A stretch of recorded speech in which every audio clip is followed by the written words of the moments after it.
Alright guys, so now about to do something with the dogs that will be very beneficial to them, and I can't wait to show the dogs this place. Mabuhay Squad. Now we are heading to... Hey guys, welcome to my daily vlogs. Please subscribe. Getting some sunshine. Yes, here on the pool floor of my building, and the dogs here will be getting 5 minutes of sunshine as per suggested by the vet. Dogs, just like people, need sunlight for vitamin D3, and my condo is not so good for sun. So I'm trying to take them out here once a day in the morning so they can soak up some awesome UV light and help them create vitamin D3, which is important for their bones, especially important for puppies. Yes, Sahara, you need strong bones, you're growing, all right?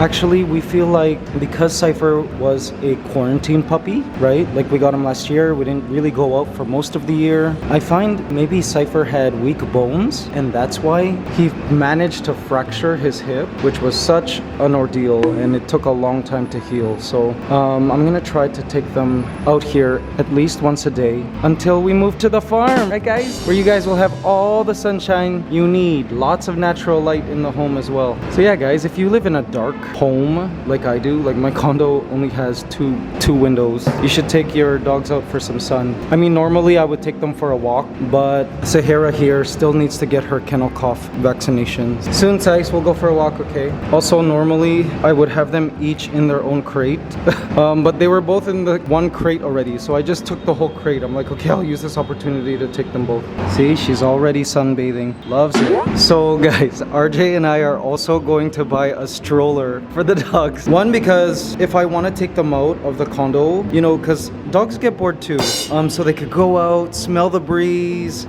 soak up some sun, be exposed as much as possible, especially this little one here, you know, to the sound of cars, random people, other dogs. Yeah, gonna be taking them out. Again, I can take them for a walk, but I'm a little afraid to take them for a walk here where I live because, as you know, Cypher got bit by a tick, which carried Ehrlichia, which caused this crazy fever. He lost weight, he wouldn't eat. It can kill the dogs. Now, Ehrlichia comes from a tick, and the street dogs are a natural reservoir for these ticks and for Ehrlichia. And now I'm scared, to take my two dogs for a walk because of that. They both have Frontline, which is a brand of tick and flea in their blood, which we have to keep putting on them at the vet every 1 or 2 months, which kills the ticks and fleas, but they can still contract the Ehrlichia. It's so crazy. So I don't know, I feel like to get exercise, we're planning on getting the tick and flea shampoo. So every time they go for a walk outside, I quickly bathe them in this tick and flea shampoo so we can kill any sort of host of Ehrlichia. We're trying everything we can so that you guys live a quality life. You know what I'm saying? For all of you dog owners in Manila, what do you guys do? Do you take your dogs for a walk? Let them run in the yard? Have any of you run into Ehrlichia? I'm scared. How common is Ehrlichia anyway? Is it very, very rare and just Cypher got bad luck? Let me know. Or do you guys just take your dogs for a walk? You don't even think about it. You've never had Ehrlichiosis or anything like that. So in terms of Cypher and his recovery, he's fully recovered from both his neutering and baby teeth extractions. And guys, it's incredible. Look at how much weight he's gained. He used to be really thin and frail, and now he is so big. He eats so much. I think bringing Sahara here into the picture also caused him to eat more because now there's competition, right? And it's so funny because originally we thought Sahara would copy Cypher. Cypher would teach Sahara all the rules. However, we've discovered that Cypher now is copying Sahara. He'll start to play bite my fingers, me and RJ's fingers, which he never used to do because he knows it's against the rules. But I think he sees her do it, and so he copies. She also tends to bite mats, rugs, and Cypher copies as well because he saw her do it. They're best buddies. He follows her around, but strangely, he does what she does. So I feel like she will become the pack leader soon, even if she's younger. All right, guys, 5 minutes is up. Let's go.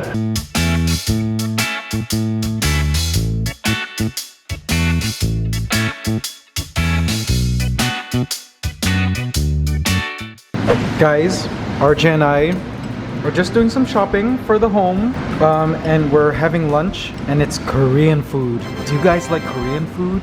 Oh, so delicious. Empty restaurant, but the food is so good. Okay guys, so let's dig in here. You grab one of these, you grab the grilled beef, stick that on the lettuce. I ask for freshly shaved garlic.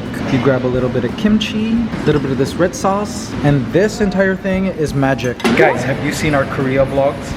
I miss Seoul so much. All of you Mabuhay Squad from Korea, I miss your country and I miss your food. Here we go. Do you guys like Korean food? So good, healthy. And in Korea, they don't only offer lettuce. They've got all of these different leaves you can choose from. Red cabbage, all of that. Korean food rocks. It's just so good. 5 Mabuhay stars.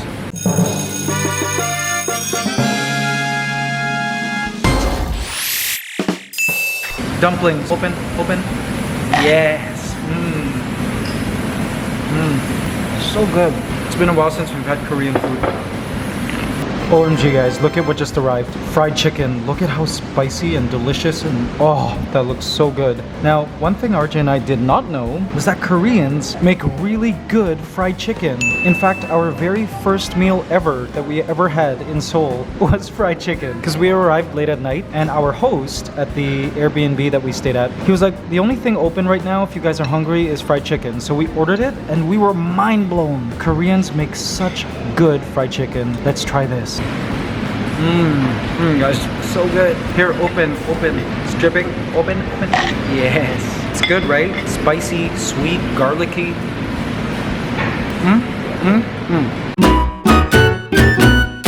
Good morning, guys. How are you? Did you sleep well? I know I did. And I'm about to have some Cypher coffee. Guys, promise, it's coming. We're just working on perfecting our logos at the moment. We're working closely with Jaya to get some of your ideas that you've suggested, some of our ideas. We're gonna come up with several brand logos for our new coffee, Cypher coffee. And then we'll have you guys vote. And then once that's all done, it won't be long till we actually launch. First, we'll be launching in the Philippines. We're thinking it will be available through Shopee and also at all Amare restaurants. So, you know, all over Luzon. And in terms of you guys abroad, I think what we'll have to do for now is we'll take orders and we'll just have to ship it to you guys until we can figure out all the logistics of, say, sending it to maybe our warehouse, our ANTSCANADA warehouse in Utah. For those of you in the US, in North America, maybe that might be an easier way to order and cheaper way to order Cypher coffee or bulk. We still have all of that to figure out, so that's still all ahead, but promise it is coming. So before I go on to talk about what I'm about to talk about next, I would like to thank Mabuhay Squad Katie Concepcion, who is an OG Mabuhay Squad. Katie, thank you so much for these awesome gifts. She sent cute apple pins. Adorable, right? And then she also sent some ant pins. I love it. So cool. Thank you, Katie. That was very kind.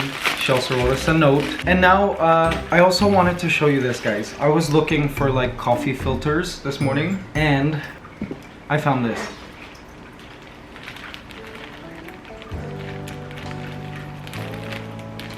See it, guys? I really miss Ligaya, our bird, who died last year during quarantine from some weird, strange digestive neuro disease called PDD. I think RJ and I have gotten over the grieving of Ligaya, but there are moments when, say, like, for example, we read some of your comments, like saying how you miss Ligaya, or like this. When I saw this in our drawer, I was just like, the sadness comes back, and I miss that bird so much. She was an awesome bird, but I am not going to cry. That's not what I wanted to talk about. But anyways, this was a great reminder. Isn't it cool that with birds, I'm glad I kept these, by the way. It's cool that with birds you can like collect memories. Like, it's not like an animal where like, what, I'm gonna collect hairballs? No, you know what I mean? Like for dogs that have passed away, or like cats, I'm not gonna collect their hairballs. But with birds you can actually collect their feathers. and just remember them in a very like tactile and physical way. Maybe we might like turn this into art or like create some kind of portrait or something with this. Maybe frame the feathers somehow in a beautiful way.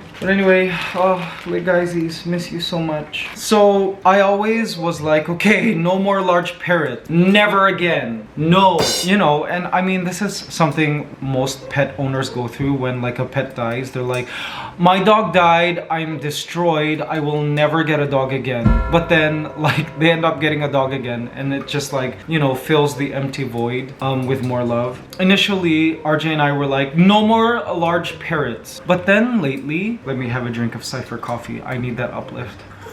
For whatever reason, I think I started watching parrot videos again on YouTube, and I'm still following all the bird influencers online. And I think I'm starting to open up my mind, my heart, my soul again to getting a medium to large sized parrot. But I think this time it will be, if ever, it will be to offer a home to an already grown parrot that needs rehoming. So essentially it would be adopting. I think I'm open to that. RJ's open to that. I mean, we have a 3-story aviary, guys, in the middle of our home. And I've been talking to some of my bird friends. I'm like, okay, so like if you had a choice, what would you put in this aviary? And they said, yeah, they liked my initial idea of just like budgies and like cockatiels, but they said, oh, it's such a waste. Even though there's nothing wrong with budgies and cockatiels, because they certainly are beautiful birds, but I think now I am possibly open to medium to larger size parrots again to adopt. Maybe that aviary can be like home for birds that need homes. I mean, you know, a lot of people, right, they get these parrots and they don't realize like how much of a commitment they are, or life happens and you know they aren't able to afford the bird anymore. People move away, or I mean, in terms of the pandemic, I can see that a lot of people maybe are trying to cut expenses and stuff. So a lot of birds end up needing homes. And here in the Philippines, surprisingly, they don't have rescues. Can you believe that? There aren't like bird rescues like there are like say in US and Canada. So I figured maybe RJ and I could be a bird rescue, you know. I'm not thinking that we are prepared to be a rehab center. I mean, that's a different thing. I'm also following bird rehab influencers, I guess. These are birds that are mentally ill, that are sick, that are problematic. They're self-plucking and some are aggressive. And you know, like that is a very hands-on job. Like it's more than just keeping a pet at that point. It's really, you're rehabbing a sick bird. So I don't know if I have the skills for that currently. And you really need a certain patience. There's a certain character that's needed to rehab birds, guys. It's not easy. And I totally respect all of those people out there who are rescuing and rehabbing birds. And I think at this point, I'm willing to open our aviary in the future Mabuhay Squad Farmhouse to birds that need homes. You know what I mean? Their owners needed to give them away. So we're willing to take those. So if any of you guys have parrots that for whatever reason you can't take care of, maybe in the future, please reach out to us. Maybe we'll take in your bird and provide it an awesome home. You know, a big, big home. Another thing too is, you know, during this whole journey with Ligaya undergoing her PDD disease, you know, forced me to do extra research, to like literally go the extra mile and research parrot nutrition. And I feel like all of that knowledge that, you know, I've acquired essentially on parrot diets, nutrition, husbandry, learned a lot about like ultraviolet, how that's important for a bird's health. I feel like all of that knowledge that I've acquired in just the 2 years that I had Ligaya, that would be sayang. Because if we don't ever have, you know, parrots again, I feel like that would be some really great knowledge to waste. And I've got so many parrot books, amazing parrot books on those topics that I think I could apply to help other birds in the world that might need help in those departments. And at first I was like, okay, birds can't be kept together. But then I have a bird friend who showed me photos of his friend's aviary of mixed birds, guys. Mixed flock aviary. It's crazy. It's like birds of different sizes, like dozens of them all together in this really huge aviary. So I'm thinking, oh, okay, so if there's enough space and if you introduce the birds slowly and keep watch during this like acclimation period in the beginning, maybe it is possible to have a mixed aviary. Anyways, these are the things that are going through my mind. What do you guys think of that? Good morning, puppies. How are you, Sahara? Yeah, she's so good. So now the dogs both sleep in their own crates on an ottoman at the foot of our bed. So they do sleep with us, but they sleep separately and in their crates, which is a good habit, I think, to get them into. You guys are so cute, and they're always playing, constantly playing. Morning to night, best of friends. Okay guys, let's do our positive affirmation for Friday, March the 19th. I deserve the best and I accept it now. All my needs and desires are met before I even ask. There you go guys. Hope you enjoyed today's positive affirmation. OMG guys, something just arrived and I'm super duper excited to show you. Oh man, I think you guys will like this. Mabuhay squad. Check out what just arrived at our door.